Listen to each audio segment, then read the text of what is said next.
Name for the record, please. Jerry McKinney. Thank you. When I first say the words mental health, what comes to mind? How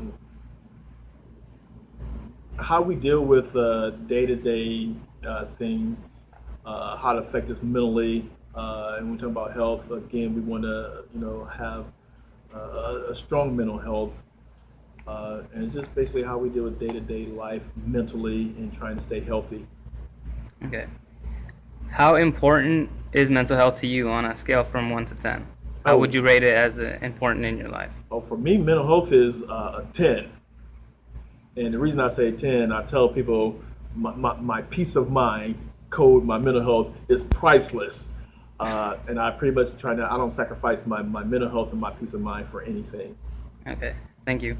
Now I'm going to name off a few mental disorders, and I want you to rate them from 1 to 10 on how familiar you are with them. So let's say I name one, and you're well versed in what it is, and you're going to say 10. If you don't know much about it, you'll say 1. Okay.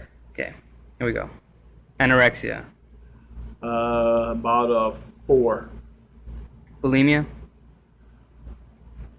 Dang, that would be about a 3. Obsessive compulsive disorder. Probably about a 5. Okay. Anxiety. 10. Depression. 8. Bipolar disorder.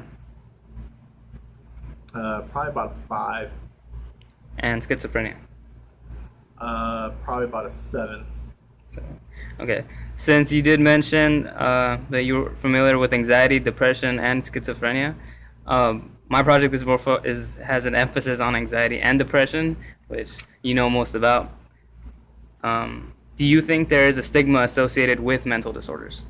Yes, and it's unfortunate because when you have a mental disorder, that's your reality, and sometimes people cannot identify with their own personal reality. Okay. Do you have an idea of about how many people suffer from mental illnesses in the United States, let alone the world? I don't know. I'm thinking about 30%.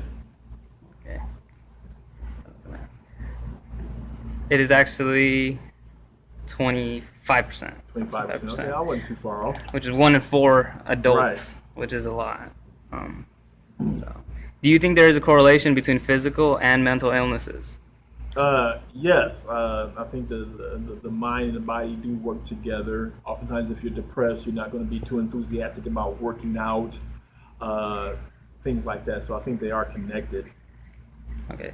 So you did mention that when you suffer from depression or any type of mental illness, that there will be less motivation to do things, Right. carry out life on a day-to-day basis. Mm-hmm.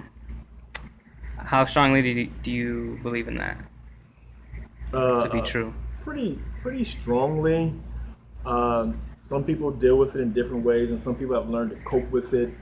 But again, having that mental stress every day, all day long, sometimes they're confronted with that rather than being motivated to do other things. Their motivation is usually trying to get through this mental disorder or mental illness that they have rather than, accomplishing other things. Yeah, thank you.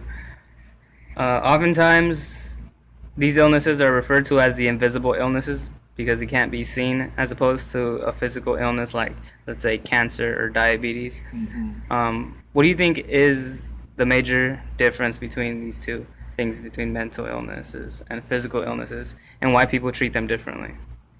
Well, when you can see someone's physical illness, their physical scars versus the invisible ones, it's a little bit more, I guess, difficult to deal with and accept because you can't see it. Especially when you're talking about anxiety, sometimes you can't see it right there, or maybe even depression, but you can see the physical part of it. And let me give you another example real quick. We talk about the military. They say people who could return from the military after serving in war, they say the biggest scars are the ones you can't see. You might be able to see someone with a prosthetic leg, but you might not see someone suffering from, the PTSD. And PTSD is also a major illness. Not listed here, but it is. Okay. Considering that 1 in 4 adults suffer from a mental illness at least once a year or in their lifetimes, and 5% suffer from serious illnesses like schizophrenia or bipolar disorder, why don't you think people seek treatment as much as they should?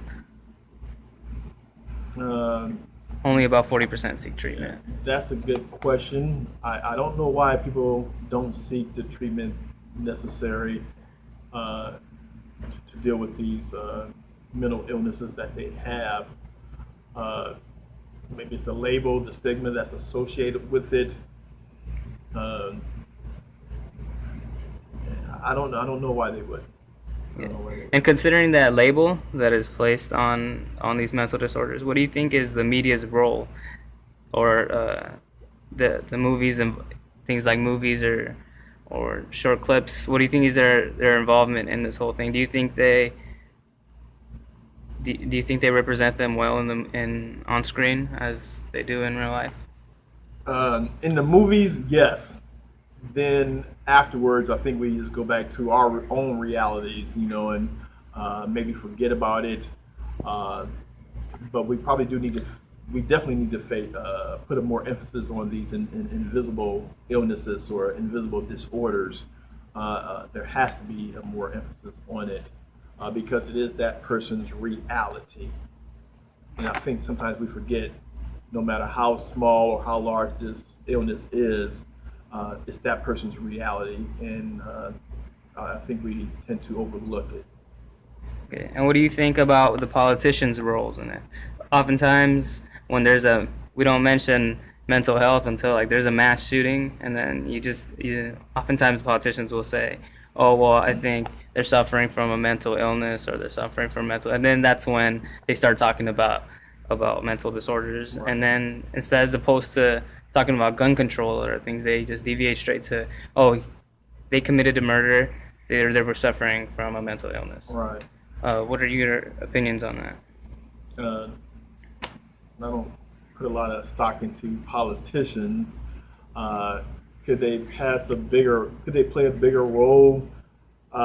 Yes, it seems like they don't play a bigger role until it happens to them, or they know someone personally that's involved in a sort of a physical disorder or a mental disorder or illness. Then it becomes personal, and they start a movement there. But other than that, it's just lip service. Okay. There are many factors that come into play when someone develops a disorder, and that may be genetics, neurochemistry, and their environment, their work and home life, traumatic life experience, and 50% of people's illnesses start at the age of 14, and 75% develop by the age of 24. Considering this,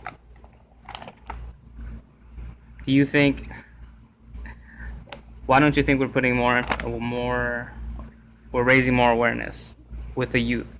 We are or are not? Are not. Probably because it's something that we gloss over. We don't recognize it in youth. The youth also might not be able to communicate it to the adults that they're suffering.